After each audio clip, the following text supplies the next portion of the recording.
Hello everyone, welcome back. On the heels of the 10 videos I just made about guardianship, I want to just address one issue because I've had people posting probably more than they do about any other subject.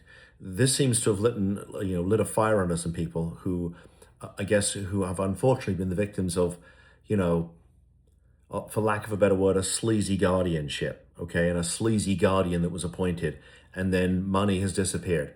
And I get it. I mean, I've seen it myself.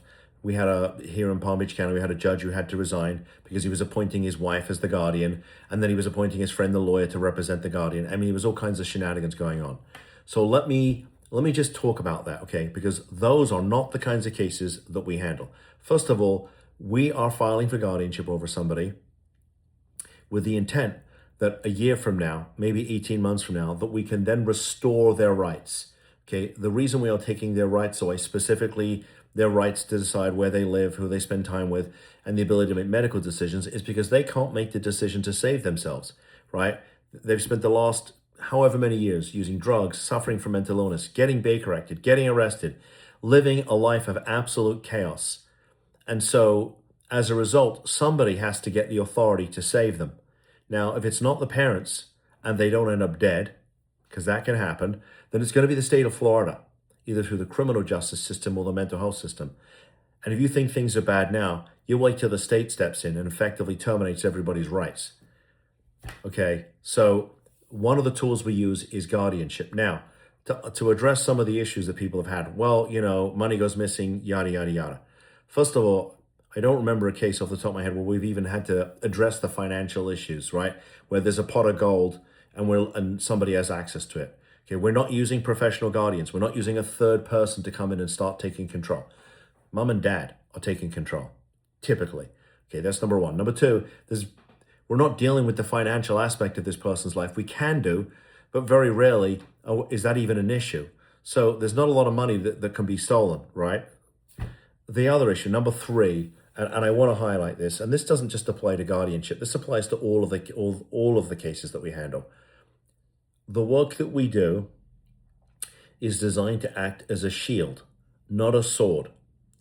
What do I mean by that? What I mean is that we are here to help somebody. We're here to empower a family so they can save their loved one. We're not here to get a family the authority from a judge so they can look to hurt somebody. Okay, and there have been two instances that I can think of where after we got hired, it was very clear that this was being done to hurt somebody, and I fired the client. We're not going to do that. We're not here to hurt anybody. And if you're somebody who's looking to do something nefarious to hurt somebody, I'm just not the lawyer for you. Maybe there is another lawyer out there who's just happy to take your money and do what needs to be done to hurt somebody, but it ain't me.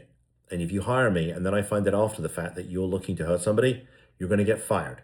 And I'm going to go to court and I'm going to move to withdraw. And you'll have to find another lawyer. I'm not going to participate in that.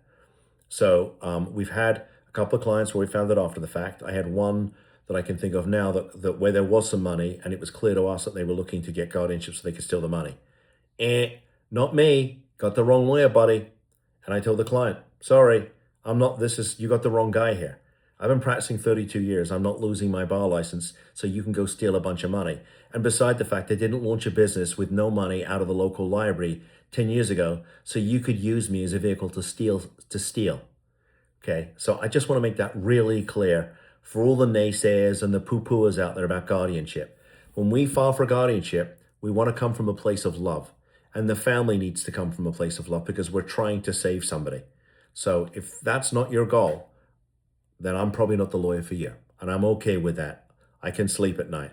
But for those folks who have been somewhat frustrated and have name called and the usual lawyer comments, this is for you. And I'm going to continue to put this content out as I do every day. I'm going to continue to try and help as many people as we can. And that's it. That's my shtick for today. In the meantime, if there's an issue going on in your family and I've not made a video about it, well, let me know. Post in the comments. I'll make you a video. Also, in the description for this video is a link to our brand new book all about the Marchman Act, which is an amazing statute here in Florida that we use sometimes alone and sometimes in conjunction with guardianship, again, depending on the case. And I wrote this book. It's written, it's video, and it's 100% free. I wrote it for you. So all you got to do is click on the link. You give us your name, your email address, and I'll send you the book for free. Also, if you like the content, please give me a thumbs up.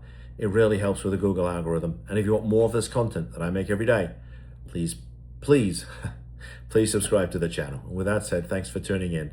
I'll see you in the next video. Bye-bye.